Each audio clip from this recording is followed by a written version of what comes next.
We are joined by New York Police Department Chief of Patrol, John Chell. Now, he is over every single uniformed officer patrolling the streets of New York City and can speak firsthand about what is happening on the ground there. Sir, thank you for being here. Pleasure to be here. I have to begin by saying thank you for what you do every day. I'm very outspoken about my support of law enforcement, as I'm sure you know, and you and all of your officers and those across the United States get up every day and stand in the gap between all of us citizens and those who would do us harm. And you put that uniform on and step out there every day and put yourselves in harm's way so the rest of us can be safe. And we thank you for that service. I much appreciate it.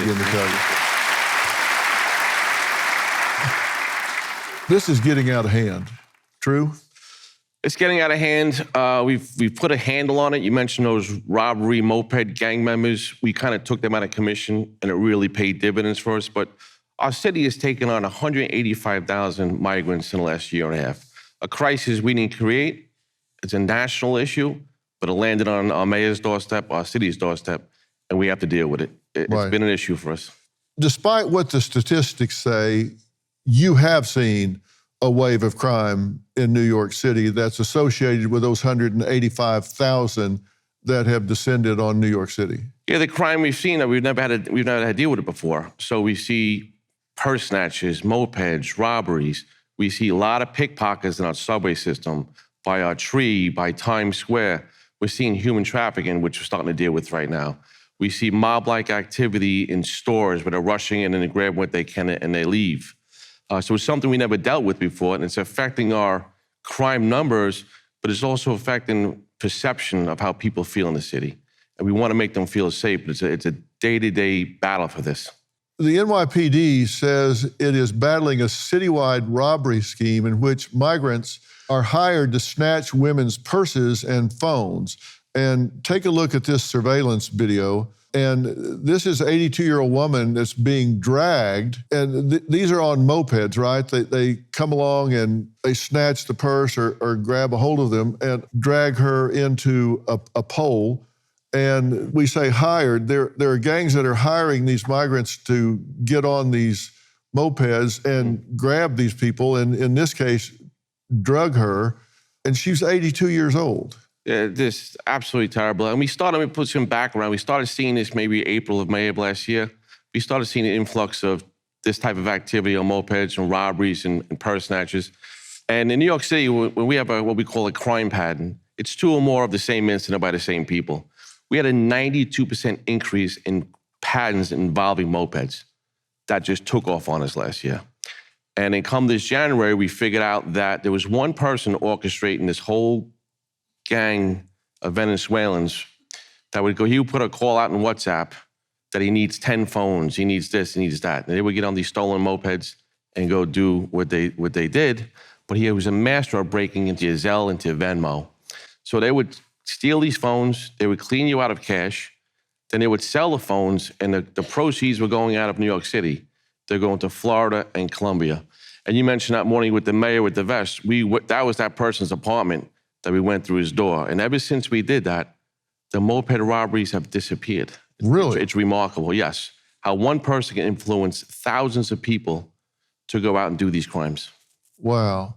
Now, we have had these leaders involved with this Venezuelan gang, and this is Tren de Aragua. Correct. Is that right? And they crossed the border claiming asylum, and this started showing up in December of 23. Is that right? They started kind of appearing around April, May, but we didn't know who they were. We started hearing about Venezuelan crew and what they were doing, and it kind of affected us through the fall and into the early winter. And it was really doing some damage. And they started using apps like WhatsApp to start recruiting migrants from the shelters. Is that where they were getting these people? So we have over 200 shelters in New York City, and a big part of it is in New York City. And they're all just hanging out all day in the streets, and they're just waiting to do something. So this person will put out a call to say, hey, look, I need phones, I need jewelry. He would put it over like a WhatsApp application, and these guys would go out and steal, rob, and then bring it to him in the Bronx. You manage 16,500 officers across 77 precincts, right? Yes. Well, these 77 precincts, most of them are the size of mid-sized cities in the United States, right? These are 70 to 125, 150,000 sized precincts, right? These are very large precincts spread out through the 5 boroughs. And you've got 185,000 migrants. And what is up with the fact that when you stop somebody, arrest somebody, you cannot ask them their status? So by our sanctuary city laws, we can't ask them their status. We can't speak to any federal ICE component. We just process them like any other person that we would arrest. Those are the laws set upon us by the sanctuary city status. And we're trying to change some. Our mayor's trying to change some of those. When I say some of those, he's on the record now of saying, if you come to our city, you commit a violent crime against one of our citizens, we would like the sanctuary status to be changed where ICE can come in and remove you from our country and you forfeit your right to the American dream. You cannot prey on our citizens and expect that you're gonna have the American dream here. No way, no how. Any New Yorker that think they're gonna commit a crime in this city, that's not acceptable. And that is what we're seeing. And so we all have a role there. The role of the police department is to arrest. The role of the prosecutors is to prosecute. And the role of the federal government, if a person is found guilty of a crime, is to deport.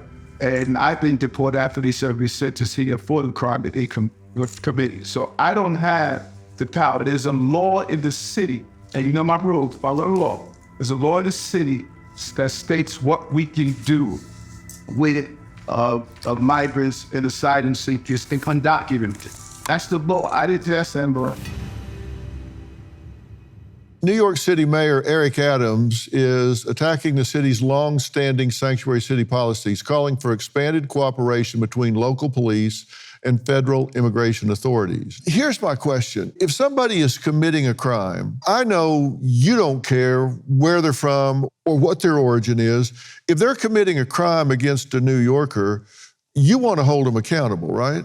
Absolutely. Doesn't matter who you are, what you are, you'll be held accountable for hurting our citizens. And if they are, you can call them undocumented immigrants, illegal immigrants. Everybody seems to be real sensitive about what adjectives we use to describe them. So choose whatever is the word of the day.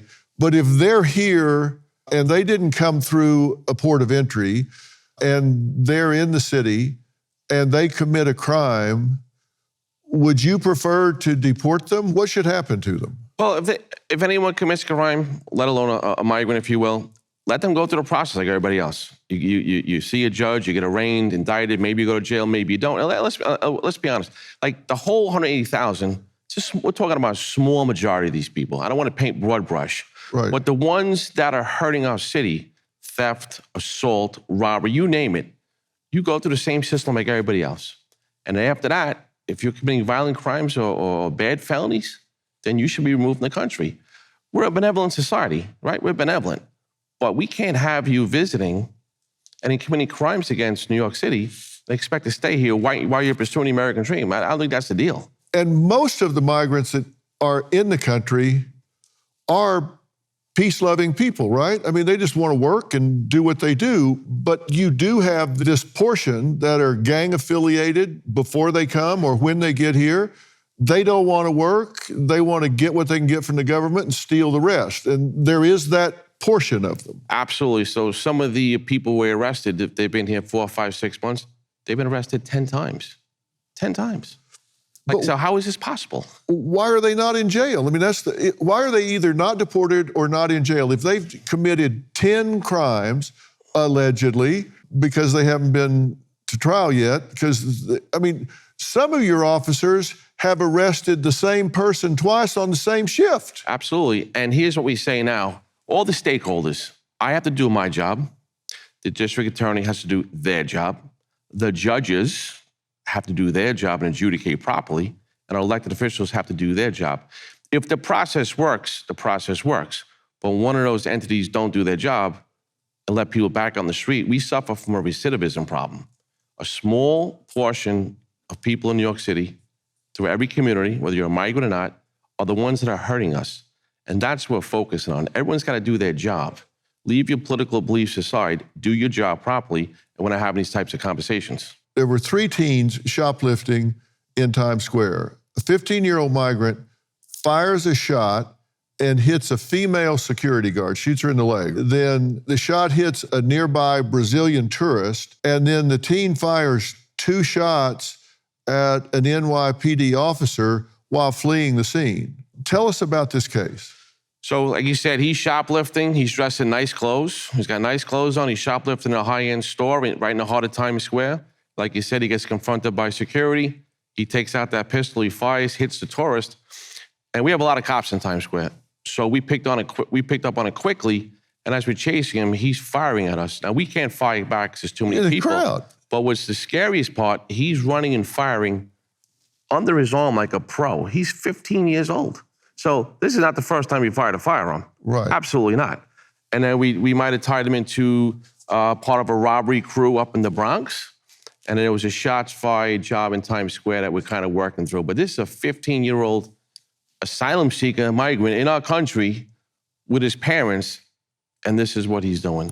He's firing into a crowd. We cannot have this behavior on any level, in any society whatsoever. And we arrested him within 24 hours. We took that threat off the street, and he's still in juvenile facility, which is good for the city. Yeah, so he's off the street. He's off the streets.